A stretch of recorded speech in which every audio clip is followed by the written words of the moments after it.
चलिए दोस्तों, आज हमारा टॉपिक है घरेलू हिंसा से महिलाओं की सुरक्षा अधिनियम 2005। घरेलू हिंसा से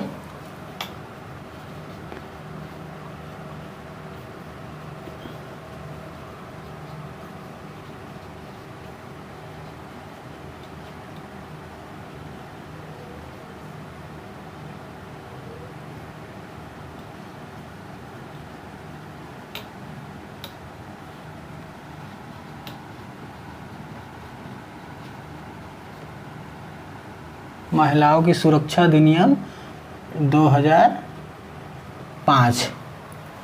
ठीक है दोस्तों, जिसमें CGPSC मेंस के पेपर 7 में पूछा जाता है दोस्तों। ठीक, तो हम स्टार्ट करते हैं घरेलू हिंसा से महिलाओं की सुरक्षा अधिनियम। तो सबसे पहले आप लोग नोट करते जाइए या तो समझते जाइए। ऐसी महिलाओं के जो कुटुंब के भीतर होने वाली किसी किस्म की हिंसा से पीड़ित हैं, ऐसी महिलाएं जो कुटुंब के भीतर होने वाली किसी किस्म की हिंसा से पीड़ित है, संविधान के अधीन प्रत्यभूत अधिकारों से अधिक प्रभावी संरक्षण और उसके संबंधित या उसके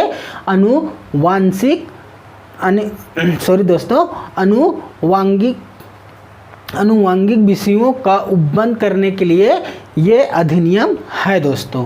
ठीक है, कौन सा? 2005 का। ठीक, तो सबसे पहले हम इसका उद्देश्य देखते हैं दोस्तों। इसका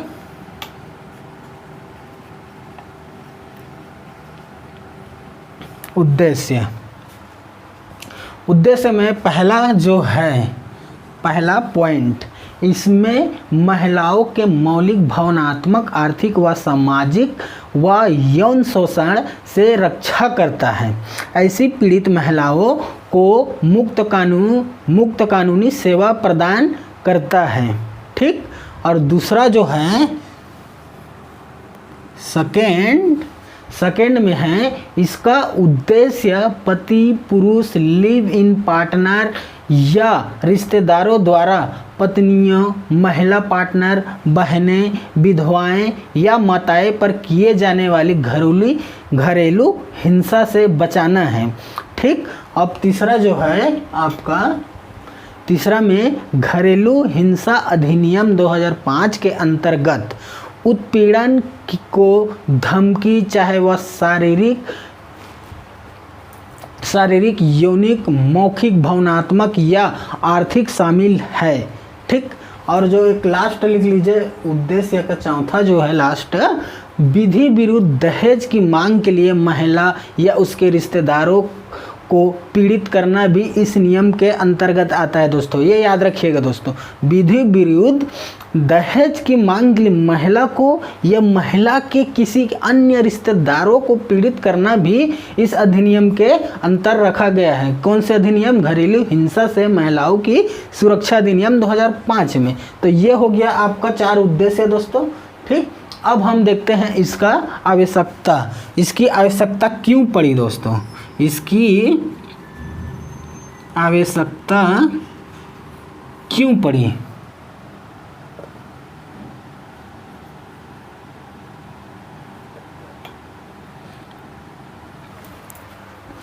इसको भी पॉइंट बाय पॉइंट में आप लोग नोट करते जाइएगा।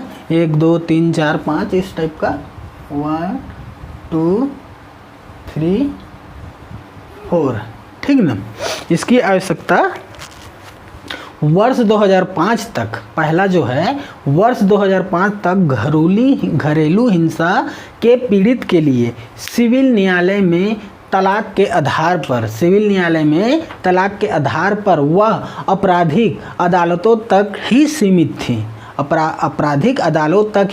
थी। लेकिन जब भारतीय दंड संहिता की धारा 498 में, भारतीय दंड संहिता मतलब IPC की धारा कितना में, 498A में, 498A के तहत। ठीक है दोस्तों। अब दूसरी जो हम देखते हैं, सेकेंड जो है वो अदालती कार्यवाही हमेशा लंबी चलने वाली होती है। ठीक। जो अदालत में कोई भी कार्यवाही होती है वो लंबी होती है दोस्तों, ठीक ना। तो लंबी होती है जिसके बीच में पीड़ित हमेशा आरोपी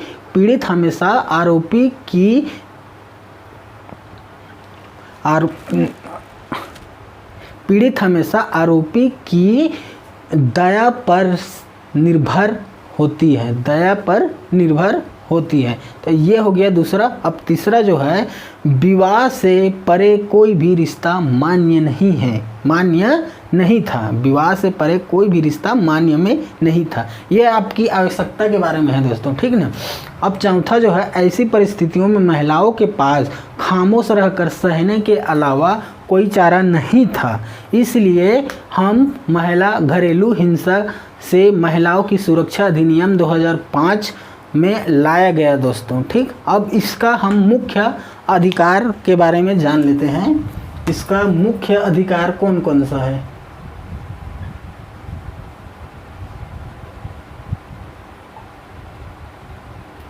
मुख्य अधिकार, ठीक। तो सबसे पहले मुख्य अधिकार में यह कानून की उनके पति के घर में रहने वाले अधिकार की रक्षा करता है, ठीक। यदि दाम्पत्य जीवन में कोई विवाद होता है तब इस प्रकार का कानून उन पतियों को रोकती है जो किसी भी विवाद की स्थिति में पत्नियों को घर से बाहर निकाल देते हैं। ऐसा कोई हरकत गैर कानूनी मानी जाएगी, ठीक। इसमें घर से अगर कोई भी पति अपने पत्नियों को बाहर निकाल देता है, इसलिए ऐसा इसे गैर कानूनी माना जाएगा। ये हो गया महिलाओं का मुख्य अधिकार, जो कि पहला में है।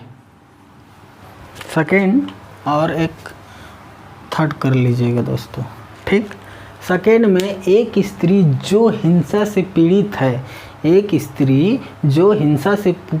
है उसे पुलिस साक्ष्य स्थल व चिकित्सा सहायता पाने का अधिकार है। उसे चिकित्सा सहायता, पुलिस और साक्ष्य स्थल पाने का अधिकार है। यदि दूसरा में, अब तीसरा में लिखिए, यदि किसी पीड़ित महिला का पति उक्त अधिकारों का उल्लंघन करता है तो इसे एक आपराधिक कृत्य माना जाएगा। वह मजिस्ट्रेट द्वारा धारा 498 मजिस्ट्रेट मतलब आईपीसी की धारा 498A के तहत उस पर आरोप लगाए जाएंगे, ठीक। तो यह अधिनियम महिलाओं के संवैधानिक एवं कानूनी अधिकारों के संरक्षण के लिए भारतीय संसद द्वारा पारित किया गया है। इस अधिनियम को पारित करने का उद्देश्य महिलाओं को जो घरेलू हिंसा से बचाना व अनेक संवैधानिक अधिकार की रक्षा करना है दोस्तों। तो ये हो गई आपके मुख्य अधिकार। महिलाओं के जो मुख्य अधिकार हैं उसके बारे में मैंने बताया। अब देखते हैं उसके हितग्राही के बारे में।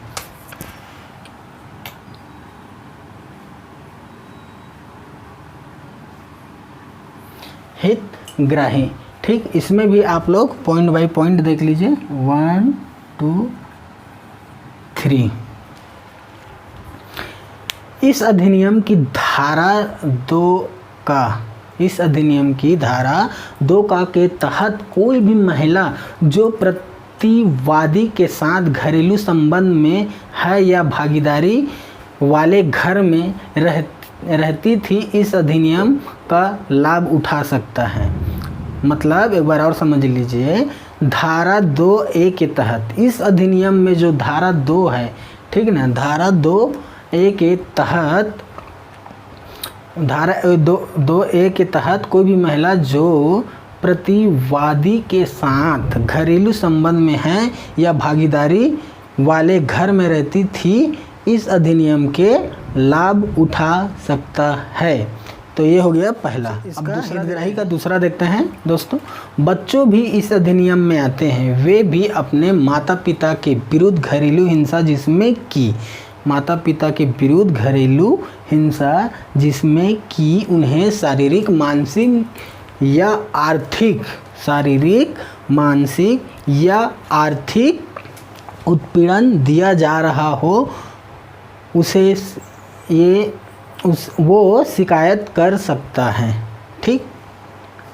अब तीसरा देखिए, इसमें हितग्राही के तीसरे में लिखिएगा, कोई भी व्यक्ति बच्चे की ओर से शिकायत दायर कर सकता है। मतलब कोई भी व्यक्ति बच्चों के लिए शिकायत कर सकता है, बच्चों के ओर से। मतलब कि अगर किसी घर में किसी बच्चे को पकड़ के रखा है, उसे बहुत उत्पीड़न दे रहा है, उसे काम काज करवा रहा है, उसे स्कूल कहीं नहीं भेजना पड़ रहा है, लेकिन उसे बहुत बुरी तरह से टॉर्चर कर रहा है, उसे अगर कोई सामने वाला व्यक्ति देखता है या तो जानता है या तो जान लेता है कि उसके साथ उत्पीड़न हो रहा है, तो वो जो व्यक्ति है वो पुलिस के पास शिकायत दर्ज कर सकता है। और शिकायत दर्ज होने के बाद पुलिस वहाँ आने के बाद अच्छे से जांच पड़ताल करके उस बच्चे को वहाँ से छुड़ा सकता है दोस्तों। तो ये इसलिए कहा गया है कि कोई भी व्यक्ति बच्चों की ओर से शिकायत दर्ज कर सकता है। तो ये हो गई आपकी घरेलू हिंसा से महिलाओं की सुरक्षा अधिनियम 2005, जिसके बारे में हमने उद्देश्य को देखा, उसकी आवश्यकता क्यों पड़ी उसके बारे में देखा, और महिलाओं को जो मुख्य अधिकार है उसके बारे में देखें, और जो हितग्राही है उसे कौन कौन मतलब इसका लाभ उठा सकता है उसके बारे में हमने देख लिया दोस्तों। अब हम इसका मेन चीज़ देखते हैं जो अधिनियम के मुख्य प्रावधान में है, जो कि अध्याय वाइज से है दोस्तों। अध्याय 1, 2, 3, 4, 5, इसमें टोटल इस अधिनियम के मुख्य प्रावधान में 5 अध्याय हैं दोस्तों।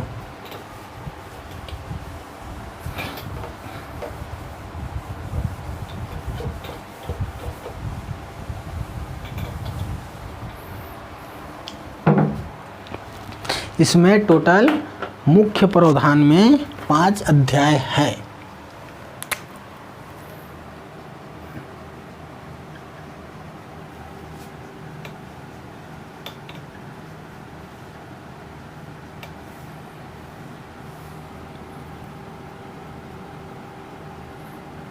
अध्याय 1, ठीक। अध्याय 1 में आपका प्रारंभिक संक्षिप्त नाम और विस्तार। अध्याय 1 में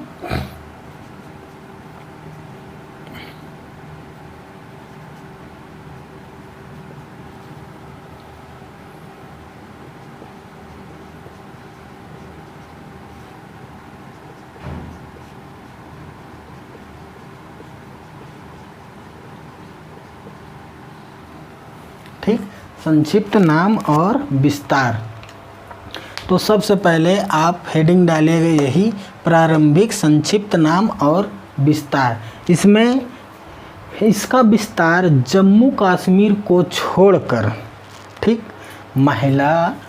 घरेलू हिंसा से महिलाओं की सुरक्षा अधिनियम के मुख्य प्रावधान में टोटल 5 अध्याय है दोस्तों, जिसमें पहला अध्याय में है प्रारंभिक संक्षिप्त नाम और विस्तार। तो इसी को पहला मानते हुए इसके पहले में हम लिखते हैं कि ये जम्मू कश्मीर को छोड़कर संपूर्ण भारत में लागू है। ठीक, जम्मू कश्मीर में इसलिए क्योंकि अभी उसे केंद्र शासित प्रदेश घोषित कर दिया है दोस्तों। अब शायद वहाँ पे ये लागू हो सकता है, लेकिन अभी तक लागू नहीं किया गया है दोस्तों। ठीक, अब देखते हैं यह उस तरीके के प्रवृत्त होगी जिसे केंद्र सरकार राजपत्र में अधिसूचना नियत करे। तो ये हो गया आपका पहला और दूसरा। अब एक और अध्याय 1 में है, वो है परिभाषा। इसकी परिभाषा, ठीक, परिभाषा में व्यक्ति से कोई भी ऐसी महिला अभिप्रेत है जो प्रत्यार्थी की घरेलू नातेदारी में है या रही है और जिसका अभिकथन है कि वह प्रत्याशी द्वारा किसी घरेलू हिंसा का शिकार रही है। ठीक, दूसरा आप लोग हेडिंग डालिएगा, बालक द्वारा कोई ऐसे व्यक्ति अभिप्रेत है जो 18 वर्ष से कम आयु का, जिसके अंतर्गत कोई दलक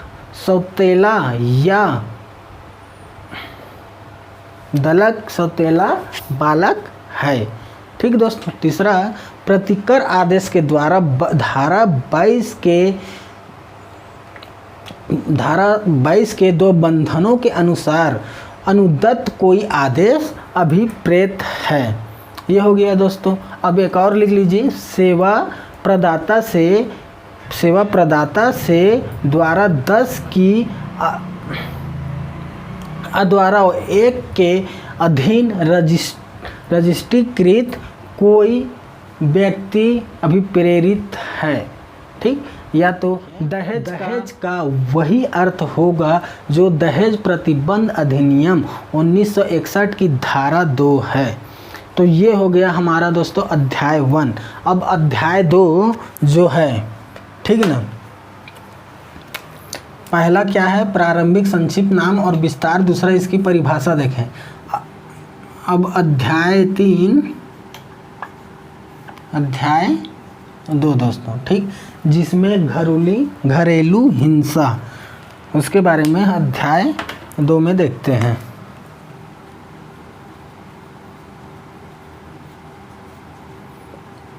घरेलू हिंसा कैसे होता है, ठीक ना। इस अधिनियम के अनुसार घरेलू हिंसा के संबंध प्रतिवादी के किसी कार्यलोप या आचरण से है, जिसमें व्यक्ति के स्वस्थ, सुरक्षा, जीवन या किसी अंग को हटाने या नुकसान हो। इसमें शारीरिक एवं मानसिक उत्पीड़न, लैंगिक शोषण, मौखिक और भावनात्मक शोषण व आर्थिक उत्पीड़न शामिल है। व्यक्ति और उसके किसी संबंधी को दहेज या किसी अन्य संपत्ति की मांग के लिए हानि या नुकसान पहुंचाना भी इसके अंतर्गत आता है। किसके? घरेलू हिंसा के। इस अधिनियम के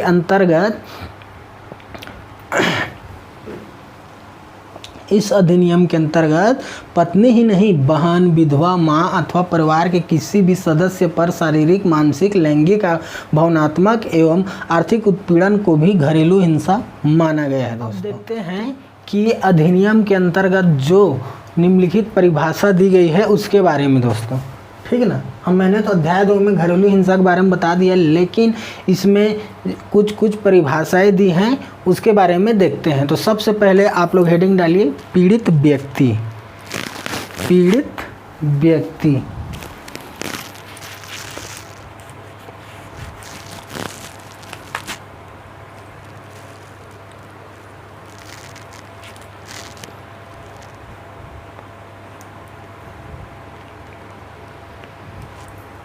सबसे पहले हेडिंग डालिए, पीड़ित व्यक्ति।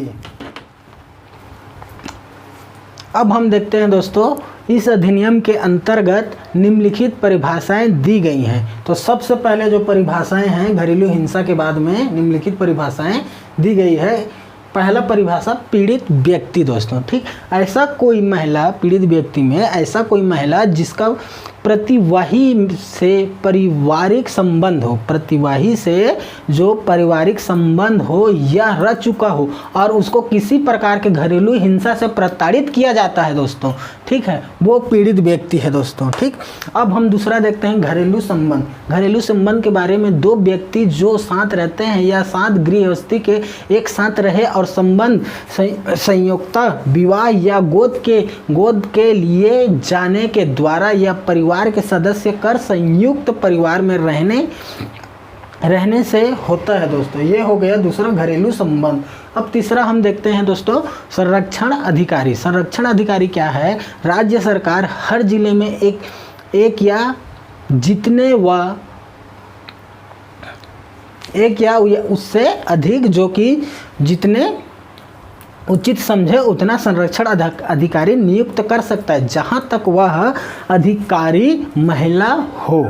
ये हो गया दोस्तों संरक्षण अधिकारी। अब हम देखते हैं घरेलू हिंसा के रिपोर्ट में। घरेलू हिंसा के रिपोर्ट में वह रिपोर्ट जो पीड़ित व्यक्ति द्वारा घरेलू हिंसा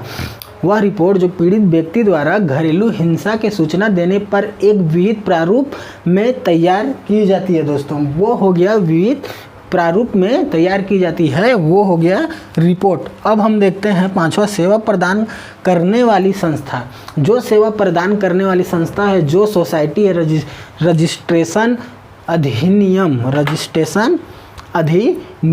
या कंपनी अधिनियम अथवा किसी अन्य अधिनियम के अंतर्गत रजिस्टर हो और जिसका उद्देश्य महिलाओं के अधिकार उनके हित की रक्षा करना होगा, तब यह अधिनियम महिलाओं के अधिकार के हित के लिए होगा। तब यह अधिनियम के अंतर्गत सेवा की सुविधा उपलब्ध होगी दोस्तों। ठीक, तो ये हो गया आपका अध्याय 2 में घरेलू हिंसा के बारे में मैंने बता दिया। घरेलू हिंसा के बाद में निम्नलिखित परिभाषाएं दी गई थी, जिसमें पीड़ित व्यक्ति क्या है वो बता दिया, घरेलू संबंध के बारे में बताया, संरक्षण अधिकारी के बारे में बताया दोस्तों जो महिला होगी, घरेलू रिपोर्ट के बारे में बताया और सेवा प्रदान करने वाली संस्था के बारे में मैंने बताया दोस्तों। अब देखते हैं कि हम घरेलू हिंसा की शिकायत दर्ज कराने की प्रक्रिया के बारे में देखते हैं, जो हम मुख्यतः चार बिंदुओं में लिखते हैं दोस्तों, या तो समझते हैं। मजिस्ट्रेट के समक्ष शिकायत दर्ज करा सकता है, ठीक ना, मजिस्ट्रेट के समक्ष शिकायत दर्ज करा सकता है। तो सबसे पहला हम देखते हैं पहले में कि आवेदन पत्र मिलने के बाद मजिस्ट्रेट द्वारा सुनवाई की तारीख घोषित की जाएगी, जो आवेदन पत्र मिलने के 3 दिन के भीतर हो सकती है, जो आवेदन पत्र के मिलने के 3 दिन के भीतर हो सकती है दोस्तों। ठीक, अब दूसरा हम देखते हैं कि दूसरा क्या है। दूसरा ये है प्रार्थना पत्र का फैसला मजिस्ट्रेट द्वारा 60 दिन के अंदर दिया जाएगा। प्रार्थना पत्र का फैसला मजिस्ट्रेट द्वारा 60 दिन के अंदर दिया जाएगा। मजिस्ट्रेट सुनवाई की तारीख संरक्षण अधिकारी को देगा। ठीक, तो ये हो गया दूसरा। अब तीसरा हम ये देखते हैं, जिसमें इसके बाद संरक्षण अधिकारी प्रतिवादियों को सुनवाई की तारीख की सूचना 2 दिन के अंदर या मजिस्ट्रेट के आदेशानुसार देगा। तो ये हो गया तीसरा दोस्तों। अब एक हम लास्ट देखते हैं, शिकायत दर्ज कराने की प्रक्रिया में जो चौथा जो है अपना पॉइंट, वो पॉइंट में हम लिख सकते हैं कि ऐसे मामलों की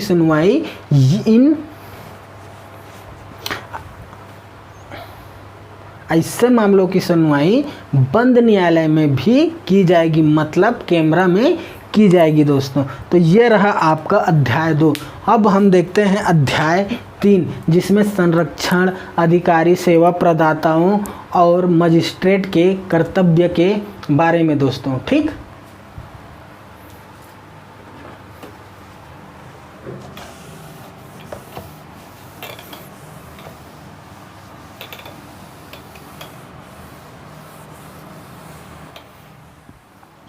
ठीक है दोस्तों, जैसा कि हम अध्याय 3 में देखते हैं संरक्षण अधिकारियों, सेवा प्रदाताओं और मजिस्ट्रेट के कर्तव्य, जिसमें हम देखेंगे आश्रय गृहों के कर्तव्य, चिकित्सा सुविधा का कर्तव्य, संरक्षण अधिकारियों का कर्तव्य, सरकार का कर्तव्य और आदेश जारी करने के बाद अगर उसे पूर्ति न करने पर दंड का क्या प्रावधान है दोस्तों। ठीक ना, तो हम घरेलू हिंसा से महिलाओं की सुरक्षा अधिनियम 2005 में जो मुख्य प्रावधान है अध्याय 1, 2, 3, 4, 5, जिसमें से 1, 2 मैंने बता दिया। अब तीसरा ये रहा दोस्तों।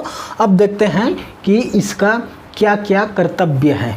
तो सबसे पहले आप लोग लिखिए, ये मत लिखिएगा आश्रय गृह का कर्तव्य, पहले ये समझ लीजिए कि कोई पुलिस अधिकारी, संरक्षण अधिकारी, सेवा प्रदाता या मजिस्ट्रेट जिसे घरेलू हिंसा की कोई शिकायत प्राप्त हुई है या जो घरेलू हिंसा की किसी घटना के स्थान पर किसी घटना के स्थान पर अन्यथा उपस्थित है या जब घरेलू हिंसा की किसी घटना की रिपोर्ट उसको दी जाती है तो वह पीड़ित व्यक्ति को, सबसे पहले लिखिए पहला पॉइंट, सेवा प्रदाताओं की सेवा की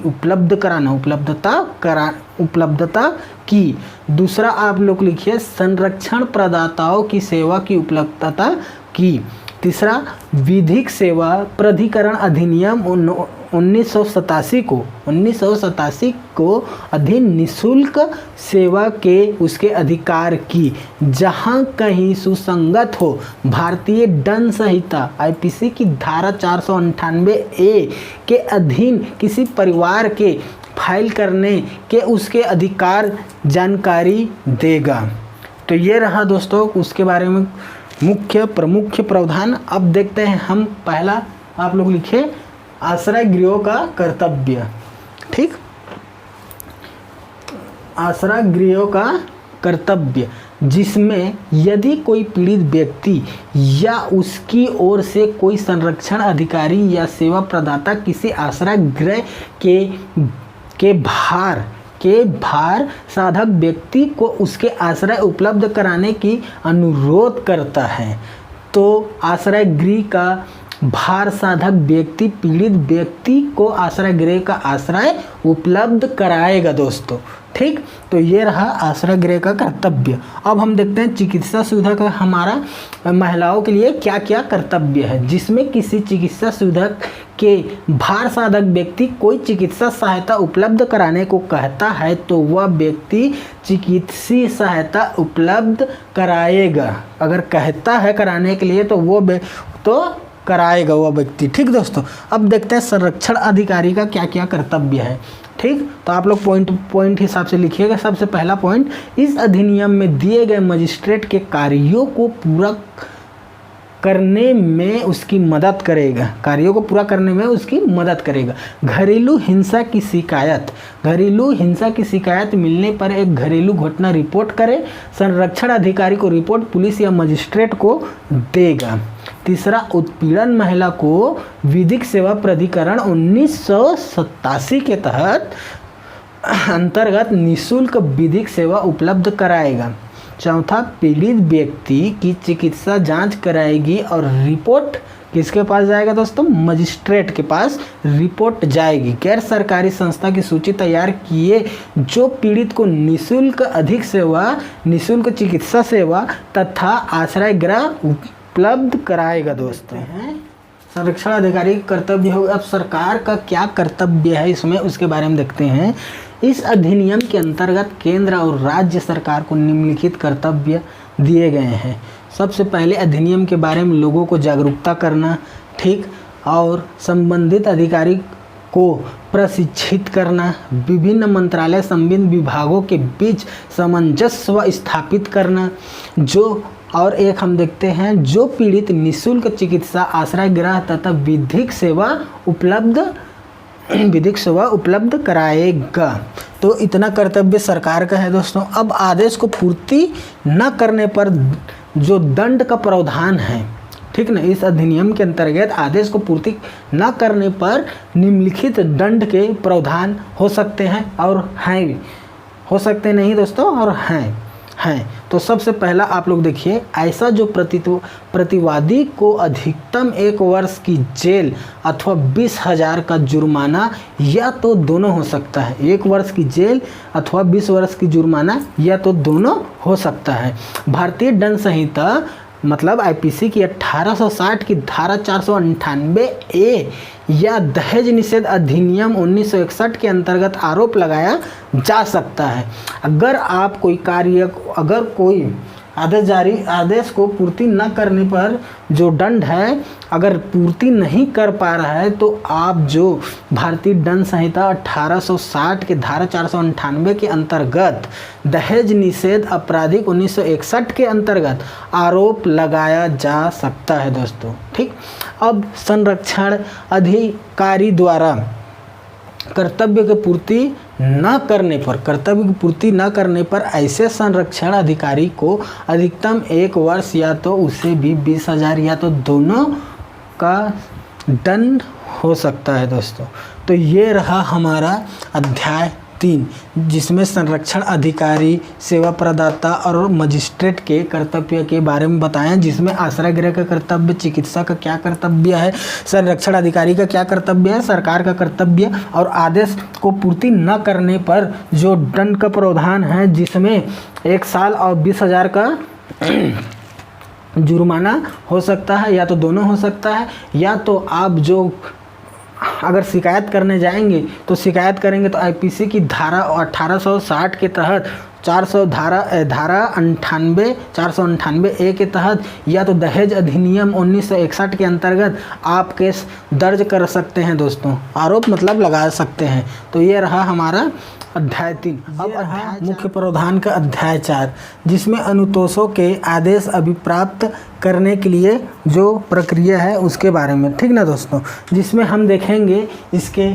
संरक्षण संबंधित आदेश, निवास स्थान संबंधित आदेश, अभिरक्षा संबंधित आदेश, आर्थिक राहत, मुआवजे से संबंधित आदेश या अन्य आदेश, और शिकायत कहाँ करा सकते हैं, इसके बारे में हम लोग देखते हैं दोस्तों, ठीक ना, अध्याय 4 में। तो सबसे पहले संरक्षण से संबंधित आदेश में हम अगर मजिस्ट्रेट को यह लगता है कि किसी जगह हिंसा या घटना घटित हो रही है तो वह प्रतिवादी पर निम्नलिखित प्रतिबंध लगा सकता है दोस्तों। तो सबसे पहले क्या कर सकता है इसके बारे में देखते हैं। पहला हेडिंग डालिए, किसी भी प्रकार की घरेलू हिंसा की घटना करने या उनसे मदद करने से। दूसरा, उस स्थान में प्रवेश करने से जिसमें भी व्यक्ति महिला निवास कर रही हो और व्यक्ति यदि कोई बच्चा है तो उसके स्कूल में प्रवेश करने से। तीसरा, प्रतिवादी अपने संपत्ति या संयुक्त संपत्ति को बेचने से और बैंक लॉकर खाते आदि की संयुक्त या निजी हो उसके प्रयोग से भी रोका जा सकता है। महिला पर आश्रित उसके संबंधित व पीड़ित महिला की सहायता करने वाले व्यक्ति के विरुद्ध किसी भी प्रकार का हिंसा से भी रोका जा सकता है। तो ये रहा दोस्तों संरक्षण से संबंधित आदेश। अब हम इसके देखते हैं निवास स्थान से संबंधित आदेश में हम देखते हैं कि आवेदन पत्र मिलने पर यदि मजिस्ट्रेट को लगता है कि महिला घरेलू हिंसा के शिकार है तो प्रतिवादी के विरुद्ध निम्नलिखित आदेश पारित कर सकती है। तो पहला हम देख सकते हैं, जिस घर में महिला निवास कर रही है प्रतिवादी उसे वहाँ से निकाले और उसे प्रतिवादी के किसी भी रिश्तेदार को महिला के निवास स्थान में घुसने से भी रोका जा सकता है, वहां से निकाल सकता है या तो घुसने से भी रोका जा सकता है। मजिस्ट्रेट प्रतिवादी को पीड़ित महिला, स्त्री धन या अन्य संपत्ति वापस करने का भी आदेश दे सकता है दोस्तों। प्रतिवादी को पीड़ित महिला के लिए अलग से घर व्यवस्था करने, उसका किराया देने आदि का भी आदेश जारी कर सकता है, किसमें, निवास स्थान संबंधी आदेश में। अब देखते हैं अभिरक्षा संबंधित आदेश। उसकी अभिरक्षा संबंधित आदेश में मजिस्ट्रेट संरक्षण या अन्य राहत के लिए दिए गए आवेदन की सुनवाई के समय पीड़ित व्यक्ति अपने बच्चों की अस्थायी रूप से अपने पास रखने की भी आदेश दे सकता है। प्रतिवादी को बच्चों से मिलने से भी रोका जा सकता है, मजिस्ट्रेट को लगता है कि यह बच्चों के हित में नहीं है तो दोस्तों, ठीक ना। अब देखते हैं उसकी आर्थिक राहत क्या है, जिसमें आय का नुकसान, चिकित्सा खर्च, किसी संपत्ति जिस पर व्यक्ति या व्यक्ति के नियंत्रण हो उसका नुकसान, बर्बादी या उस संपत्ति में उसे निकाल देने का हर्जाना और कारण पोषण और पालन पोषण के लिए आदेश। ऐसे आर्थिक राहत मजिस्ट्रेट एक युक्त या मासिक किस्त के रूप में देने का आदेश पारित कर सकता है। कौन दोस्तों? मजिस्ट्रेट। अब देखते हैं मुआवजा से संबंधित आदेश। मुआवजा के लिए मजिस्ट्रेट इस अधिनियम में दी गई राहत के अलावा प्रतिवादी को पीड़ित व्यक्ति के लिए हुई मानसिक भावनात्मक पीड़ा के लिए भी मुआवजा दे सकता है। मानसिक भावनात्मक की पीड़ा के लिए भी मुआवजा दे सकता है। अब हम देखते हैं इसका अन्य आदेश दोस्तों, ठीक है ना। अन्य आदेश में मजिस्ट्रेट प्रतिवादी को दम पीड़ित महिला को आर्थिक सहायता देने का आदेश दे सकता है। दूसरा, इस अधिनियम के अंतर्गत मिलने वाली राहत के अलावा उसके साथ पीड़ित महिला प्रतिवादी के विरुद्ध दीवानी न्यायालय, पारिवारिक न्यायालय या तो आपराधिक न्यायालय में भी वाद दायर कर सकती है। अब हम देखते हैं तीसरा, यदि महिला घरेलू हिंसा से पीड़ित है तो प्रतिवादी के अनुपस्थिति के विरुद्ध आदेश पारित कर सकता है, करा सकते हैं। शिकायत दर्ज कहाँ करा सकते हैं, ठीक ना। तो न्यायालय मजिस्ट्रेट प्रथम श्रेणी या मेट्रोपॉलिटन मजिस्ट्रेट जिसके क्षेत्राधिकार में पीड़ित महिला जहां स्थायी या अस्थायी रूप से रह रही हो, वह व्यवसाय अन्य नौकरी करती हो। प्रतिवादी जहां रह रही हो या व्यवसाय या नौकरी कर रही हो, जहां पर विवाद का कारण उत्पन्न हुआ हो। इस अधिनियम के अंतर्गत न्यायिक मजिस्ट्रेट संरक्षण आदेश का अन्य आदेश पारित कर सकता है दोस्तों, ठीक ना। तो ये रहा आपका 4 अध्याय, यहाँ पे ख़त्म होता है। अब देखते हैं अध्याय 5 जो कि लास्ट है दोस्तों। मैंने अध्याय 1, अध्याय 2, अध्याय 3, अध्याय 4 आपको बता दिया। अब लास्ट हम देखते हैं उसके प्रक्रिया, ठीक ना।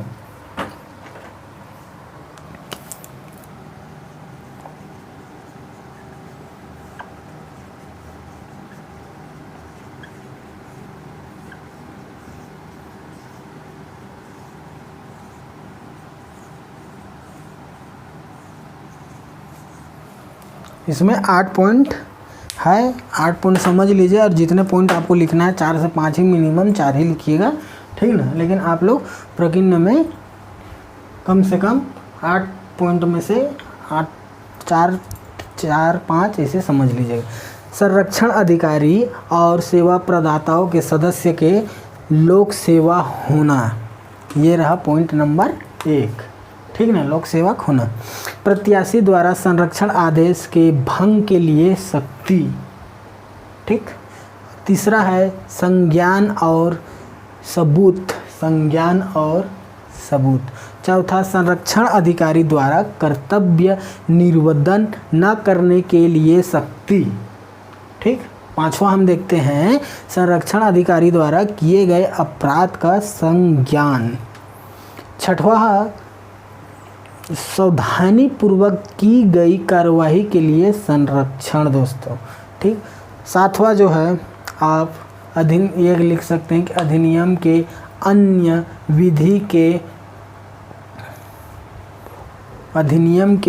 विधि के अल्पीकरण में न होना।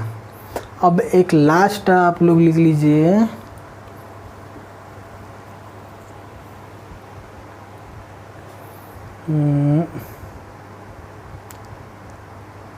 एक लास्ट, हाँ, केंद्र सरकार को नियम बनाने की शक्ति प्रदान। तो आपका प्रकीर्ण यहाँ पे ख़त्म होता है दोस्तों। मैंने अध्याय 5 भी आपको बता दिया। आप लोग, ये थोड़ा लंबा क्लास है जिसमें मैंने पूरी क्लास में इसे घरेलू हिंसा से महिलाओं की सुरक्षा अधिनियम के बारे में आपको बताया दोस्तों, जो CGPSC या तो MPPSC मेंस में पूछा जाता है दोस्तों, ठीक ना। मैंने इसके बारे में बताया, और जो मुख्य प्रावधान है अध्याय 1, 2, 3, 4, 5 एक एक करके और एक एक टॉपिक करके एक अच्छे से समझाया दोस्तों। आई होप आप लोग अच्छे से समझ लीजिएगा। और अगर क्वेश्चन में पूछा जाता है, एग्ज़ाम में पूछा जाता है जिस हिसाब से, उस हिसाब से आप लोग इसे समझ के एग्ज़ाम में फुलफिल कर लीजिएगा दोस्तों, ठीक। तो दोस्तों आज के लिए दोस्तों यहीं पे हमारा क्लास समाप्त होता है। थैंक यू, धन्यवाद।